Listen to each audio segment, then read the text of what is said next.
everybody. Welcome to another weekly edition of Ask Amy. Today, we're going to be talking about something both real estate and safety related.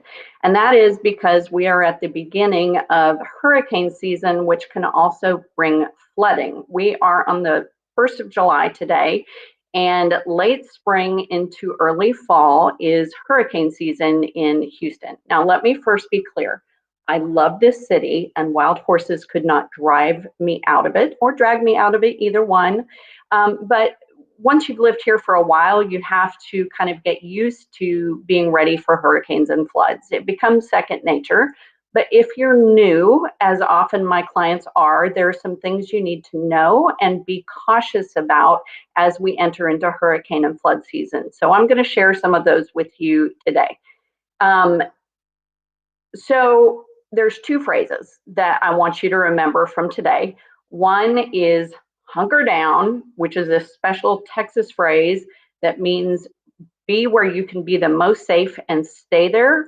And the other is turn around, don't drown. So you're going to hear both of those a lot during hurricane season. If you're not from Texas, hunker down may sound a little funny at first.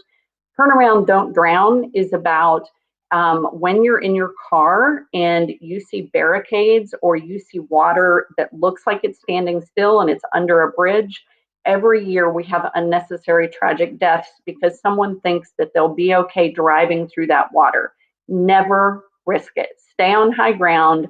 Wherever you're going is not worth your life, and turn around, don't drown. So two things to remember today: how to hunker down and turn around, don't drown. Okay, so I'm going to walk you through about 7 tips, and I don't want this to be 2 hours long, so I'll try to do it quickly.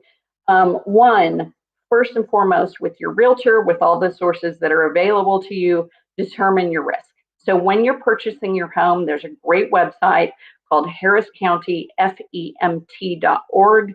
That's a flood education mapping tool. You can put in any address and it will show you whether or not you're in a flood zone and what your risks are.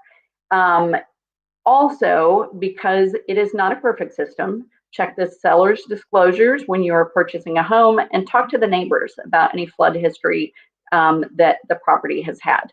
Just because a house has had some flood history, for example, if it flooded onto the grass during Harvey, that doesn't mean it's ever going to see flooding again. Just know the history and evaluate your risks. Consider getting, this is number 2, consider getting flood insurance right now.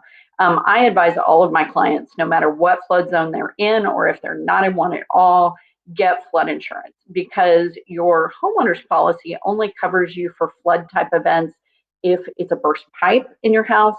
It does not cover you from rising waters unless you have a specific flood insurance policy. There's 2 kinds. I actually learned this while researching for this show. One of them is building coverage. That's going to cover everything from electrical and plumbing systems, your water heaters, your appliances, your cabinets, your paneling, your bookcases, your window blinds, foundation walls, basically the structure. The one that I find equally important is contents coverage, because when you've seen neighborhoods that have been severely flooded and all of their contents are on the curb ready to be picked up, you want to hope that they all have flood insurance so they can replace those contents. One thing to know is that if you have things like original artwork and furs, there is a $2,500 limit on those valuable items. So check with your insurance agent, make sure that if you've got priceless art and beautiful mink coats, that they'll be covered. So you need 2 plans, one for sheltering in place and one for an evacuation. If they tell you to evacuate, go.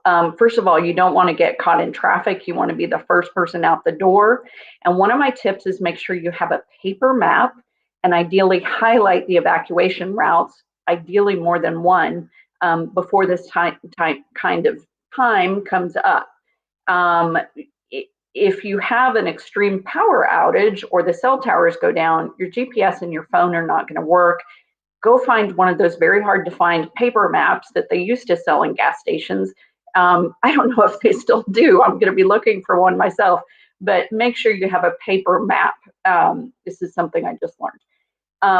Never leave your pets behind. There is a fantastic federal law that happened in 2006, right after Hurricane Katrina, and I quote that for states, cities, and counties to receive federal funding, they must account for the needs of individuals with household pets and service animals before, during, and following a major disaster or emergency. So where you go, your pets go. Do not leave them behind.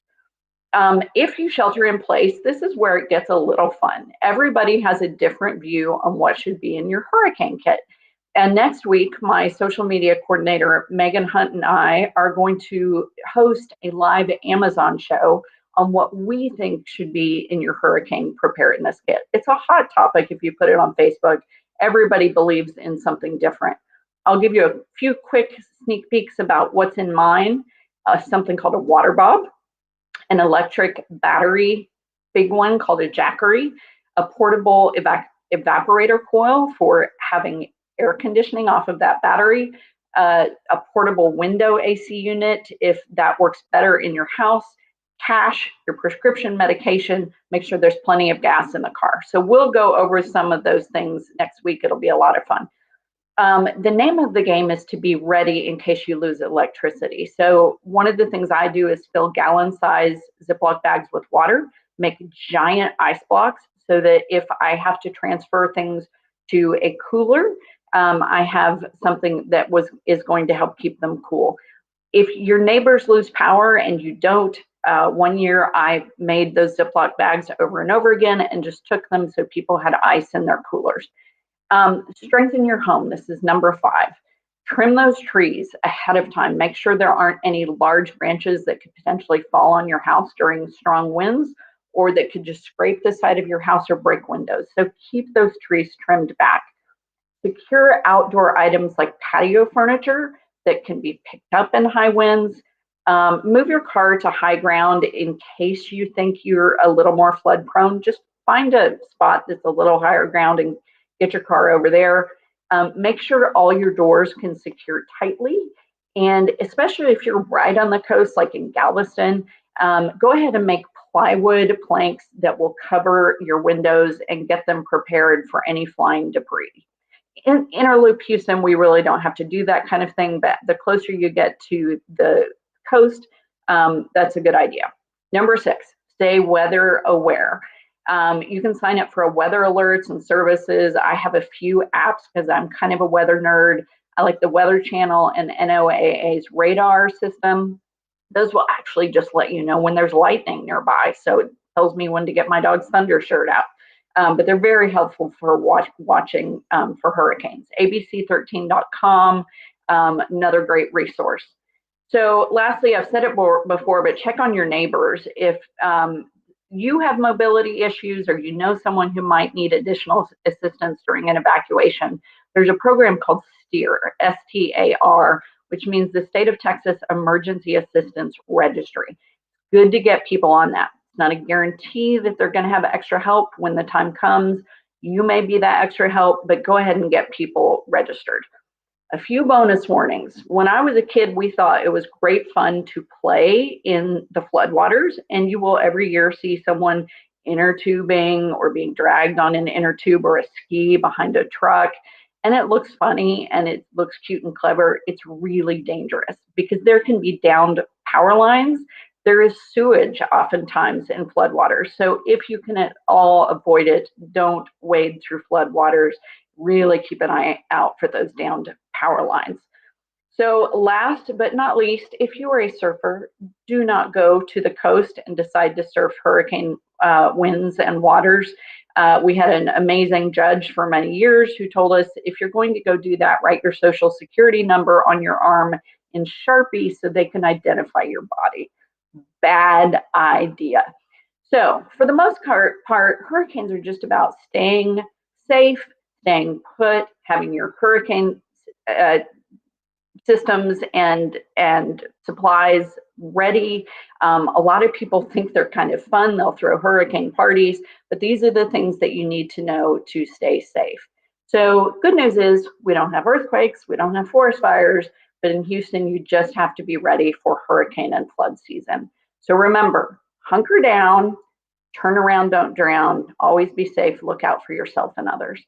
So I hope that was helpful to you. If you like what you heard and you'd like to follow more real estate related news, you can follow me on any of my social media channels. On Instagram, that's Amy on the Clock. You can find me on YouTube on Amy's on the Move, on Facebook on my business page, In the Loop with Amy McGee, and on LinkedIn, I'm just plain Amy McGee. So thanks for joining me this week. I look forward to seeing you next week when we're going to go through a really fun Amazon Live.